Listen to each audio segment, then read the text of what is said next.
billahi minasyaitonir rajim. Bismillahirrahmanirrahim. Wa in jahadaka ala an tusyrika bi ma laysa laka bihi ilmun fala tuti'huma wa sahibhuma fid dunya ma'rufa wattabi sabila man anaba ilayya thumma ilayya marji'ukum fa unabbi'ukum bima kuntum ta'malun. Jika kedua orang tuamu mengajak kamu untuk melakukan kesyirikan kepadaku, kata Allah, maka jangan kau taati keduanya. Akan tetapi walaupun demikian tetaplah berbuat baik kepada keduanya di dunia dengan cara yang ma'ruf, dan ikutilah jalan orang yang kembali kepadaku, kemudian kepadakulah tempat kembali kalian, dan saya akan habarkan kepada kalian apa yang telah kalian lakukan.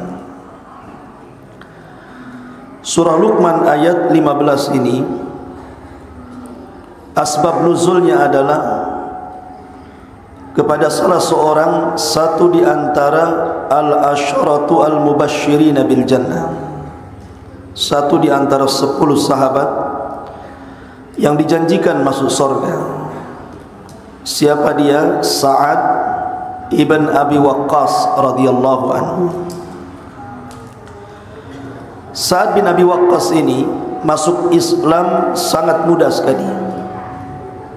Bahkan dia 4 di antara sahabat atau 3 di antara sahabat yang mula-mula masuk Islam. Ketika dia masuk Islam, dia diuji dengan ibunya. Ibunya tidak terima dengan keislaman Sa'ad bin Abi Waqqas ini, sampai ibunya mengatakan, "Ya Sa'ad, ma hadha ad-dinul ladzi ahdathta fi?" Wahai Sa'ad, agama apa yang kau bawa ini? Kenapa berbeda dengan agama nenek moyang kita? Maka akhirnya ibunya mengancam Sa'ad, kalau dia tidak kembali kepada agama moyangnya, maka ibunya akan bunuh diri dengan cara tidak makan, tidak minum, kemudian akan berada di tengah-tengah terik matahari sampai meninggal atau saat kembali kepada agama moyangnya. Tapi Sa'ad bin Abi Waqqas ini orang yang sangat teguh dalam memegang agama. Dia mengatakan kepada ibunya, "Wallahi ya ummi, lau kanat laki alfu nafsin," dalam riwayat mi'atu nafsin, "thumma kharajti nafsan ma taraktu dini hadha li syai'in abada." Wahai ibuku, demi Allah, kalau seandainya engkau memiliki 1000 nyawa, dalam riwayat 100 nyawa, kau keluarkan satu-satu nyawa itu untuk mengancam diriku agar aku meninggalkan agama Rasul, demi Allah, aku tidak mungkin meninggalkan agama yang mulia ini selamanya. Kemudian Sa'ad mengatakan, kalau engkau ingin seperti itu, menahan makan, minum, atau berjemur di atas terik matahari, silahkan lakukan. Saya tidak akan mencegahnya, tapi saya akan tetap istiqomah di atas agama Muhammad sallallahu alaihi wasallam. Maka ketika melihat putranya istiqamah di atas agama Rasul, akhirnya ibunya menyerah. Ujung-ujungnya makan juga, minum, takut mati. Sebab itulah kemudian turun ayat ini, "Wa in jahadaka ala an tusyrika bima laysa laka bihi ilmun fala tutihuma." Kalau kedua orang tuamu, wahai Sa'ad, mengajak untuk menyekutukan Allah dengan sesuatu tanpa ilmu, jangan taati keduanya. Walaupun demikian, artinya walaupun kedua orang tua kita ini kafir, anggaplah seperti itu, maka tetap engkau berbuat baik di dunia dengan kedua orang tua yang kafir itu dengan cara yang ma'ruf.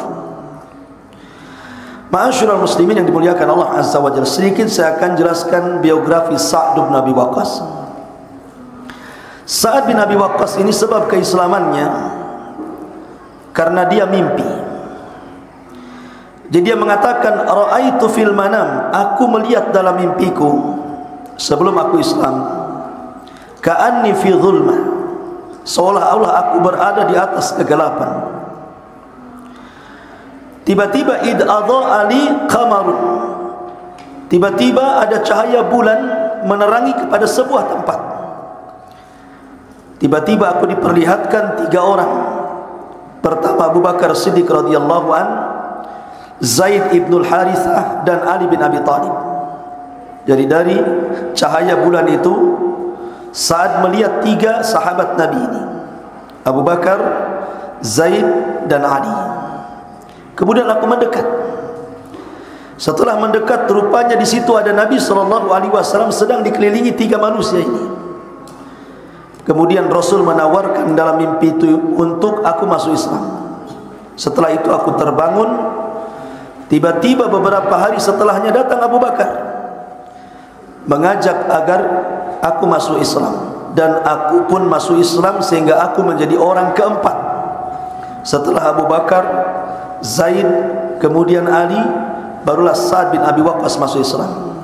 Jadi dia termasuk orang yang awal-awal masuk Islam. Lah Sa'ad bin Abi Waqqas ini ikhwan, di masa remaja dia tukang kelahi,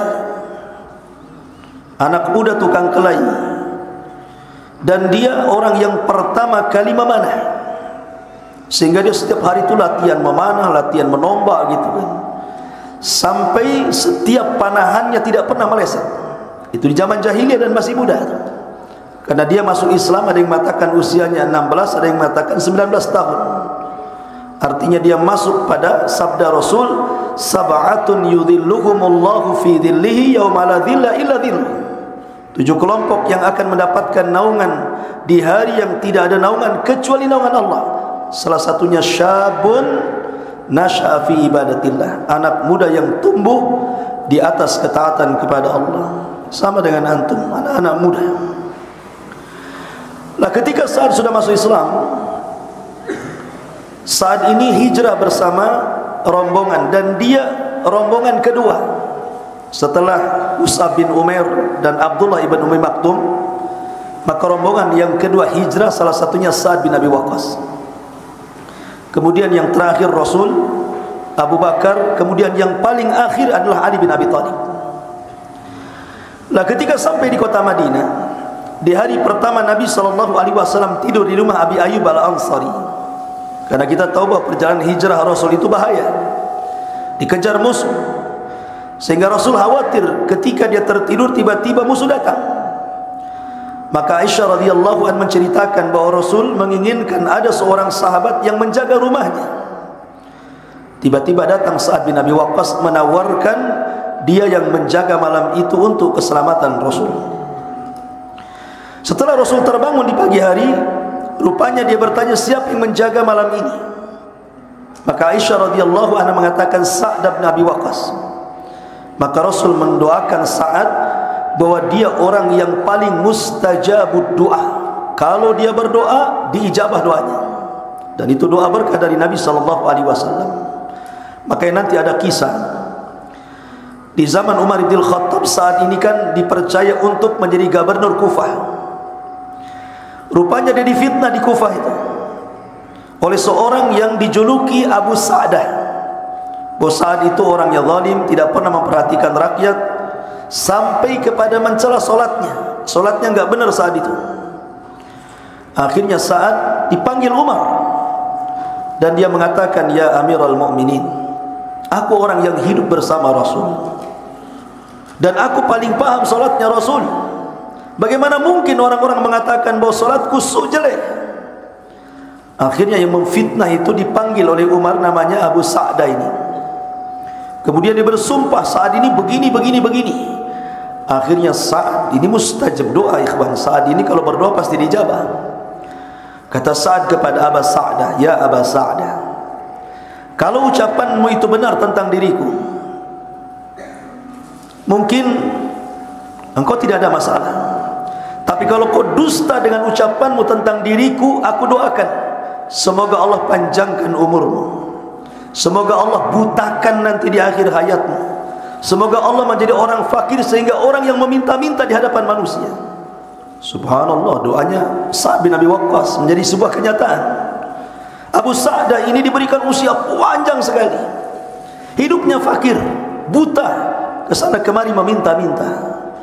Artinya ucapan Sa'dah itu hanya fitnah kepada Sa'ad bin Abi Waqqas. Lah ketika Nabi SAW pertama kali hijrah, kemudian di tahun kedua, tepat di bulan Ramadan seperti sekarang, tanggal 17 Ramadan, terjadi perang besar. Perang yang dicatat perang terbesar dalam Islam, walaupun jumlahnya tidak banyak, tapi ini perang paling besar dalam Islam, perang Badar. Sehingga Allah abadikan, idza jaa nasrullahi wal fath, apabila datang pertolongan Allah, maksudnya di Badar dan Fathu Mekah. Sa'ad bin Abi Waqqas ini punya adik namanya Umair ibn Sa'ad. Umair ini baru usianya 15 tahun. Dia ingin ikut jihad, sehingga dia bersembunyi di antara barisan perang itu supaya tidak ketahuan Rasul, karena Rasul itu tidak mau melibatkan anak kecil, apalagi masih 15 tahun. Rupanya Rasul mengetahui ada Umair di balik barisan itu, dipanggil sama Rasul, kemudian ditolak, kamu jangan ikut perang. Tapi Umair menangis sampai datang Sa'ad. Kemudian Umair mengemis kepada Sa'ad agar diizinkan Rasul dan agar berperang seperti kakaknya Sa'ad bin Abi Waqqas. Maka Sa'ad pun meminta kepada Rasul untuk diizinkan. Akhirnya Sa'ad pun berangkat bersama adiknya di Badar. Subhanallah, Sa'ad luar biasa dalam perang di perang Badar itu. Tapi Allah takdirkan Sa'ad pulang dengan selamat, tapi Umair meninggal mati syahid di antara syuhada Badar. Ketika perang Uhud juga, ketika Nabi SAW ketika itu terkepung masuk pada perangkap orang-orang musyrik, tidak ada yang melindungi Rasul kecuali 10 orang. 10 orang yang melindungi Nabi SAW. Salah satunya adalah Sa'ad bin Abi Waqqas dan Talha. Lah yang 8 orang ini mati semua, mati syahid. Sehingga orang-orang musyrik ini mudah untuk mengincar Rasul. Tapi Sa'ad berusaha untuk mencegah mereka dengan panahan-panahannya. Tidak ada satupun meleset, setiap memanah terkena kepada badan-badan orang-orang musyrik, sehingga Rasul bisa diselamatkan. Sampai Nabi SAW mengatakan kepada Sa'ad, lemparlah panahmu, lemparlah panahmu. Sa'ad dan terus melempar panah sampai habis, dan tidak ada satu anak panah kecuali mengenai orang-orang musyrik, sehingga Rasul bisa selamat dinaikkan ke atas bukit Uhud. Dan yang lebih hebat lagi, ketika Nabi SAW meninggal dunia di zaman Umar bin Khattab, pertama kali Umar itu membuka Persia, Syam, itu memerangi Madain. Sementara Madain ini terbentang lautan, ya, terbentang selat bahasa kitanya, ya. Sehingga pasukan kaum muslimin tidak bisa kecuali menyeberangi. Maka Nabi SAW, Umar pun mengumpulkan pasukan yang banyak dan memerintahkan Sa'ad untuk memimpin perang, membebaskan kota Madain ini. Ketika sampai di ujung selat itu, kan harus nyebrang tuh. Sebagian kaum muslimin agak ciut, tapi Sa'ad memberikan semangat dan mengatakan, kita datang kemari untuk berjihad, siapkan kuda-kuda kalian seberang selat ini. Subhanallah, di sini ada karamah, ikhwan. Kuda-kuda itu satu pun tidak ada yang tenggelam. Satu pun kuda para sahabat tidak ada yang tenggelam. Mereka bisa berlari di air. Sampai-sampai orang Madain bingung, kenapa tidak ada satupun kuda yang tenggelam, tidak ada pasukan yang basah, mereka bisa menyeberangi itu. Subhanallah, ikhwan, ini pertolongan Allah Azza wa Jalla. Ketika kemudian pasukan bisa menyeberangi selat itu, maka mereka bisa membuka benteng Madain. Dengan sebentar saja Sa'ad bin Abi Waqqas bisa memenangkan dan menguasai Madain. Tetapi dalam perang Qadisiyah, ketika Umar memerintahkan untuk merebut Baitul Maqdis, di hari ketiga peperangan Sa'ad ini banyak luka sehingga tidak bisa berdiri. Lukanya terlalu banyak. Karena di hari pertama kaum muslimin itu disibukkan berperang melawan gajah masalahnya. Lah tentara Qadisiyah ini, orang-orang salib ini, mereka menggunakan gajah. Sehingga untuk menumpas mereka itu harus membunuh gajah-gajah dulu, dan mereka kesulitan karena tidak pernah melawan pasukan gajah masalahnya. Di hari kedua pasukan semakin luar biasa, banyak yang meninggal, ribuan yang meninggal, baik dari pihak musuh ataupun dari pihak tentara Umar bin Khattab. Saat di hari ketiga tidak sanggup bangun, nah, lukanya terlalu banyak. Dan di hari ketiga disebut Yaumul Harir, karena dalam perang itu sudah tidak ada lagi yang berteriak suara-suara kecuali yang berteriak saja. Jadi memang perang luar biasa. Leher bergelimpangan di mana-mana, gajah mati bergelimpangan di mana-mana, kuda, unta, macam-macam. Itu perang luar biasa dalam perang Qadisiyah itu. Sa'ad hanya bisa melihat dari kejauhan dan menangis karena dia tidak terlibat dalam hari ketiga, ya, karena luka-luka gitu ya. Berdiri pun tidak bisa, dia hanya bisa berdoa kemenangan saja. Dan Allah Subhanahu wa ta'ala takdirkan Allah menangkan dalam perang Qadisiyah ini. Ma'asyiral muslimin yang dimuliakan Allah Azza wa Jalla, ketika Nabi kembali kepada zaman Nabi SAW, ketika pulangnya Rasul dari Hajjatul Wada, Haji Wada, saat ini sempat sakit parah dan disangkanya dia akan mati. Maka Rasul pun berziarah ke rumah Sa'ad bin Abi Waqqas, dan Sa'ad pun mengatakan, ya Rasul, jangan-jangan usiaku sampai di sini saja. Saya cuma punya anak satu, perempuan, sementara hartaku banyak. Bagaimana kalau seandainya kuwasiatkan sepeninggalku seluruh hartaku kuinfakkan di jalan Allah? Kata Rasul, jangan. Bagaimana kalau separuh Rasul? Jangan. Bagaimana kalau sepertiga Rasul? Kata Rasul, ats-tsuluts katsir, sepertiga sudah banyak. Maka dari sini ada sebuah hukum dalam fikih, berwasiat itu boleh, tetapi tidak boleh mengeluarkan seluruh harta, paling banyak sepertiganya saja.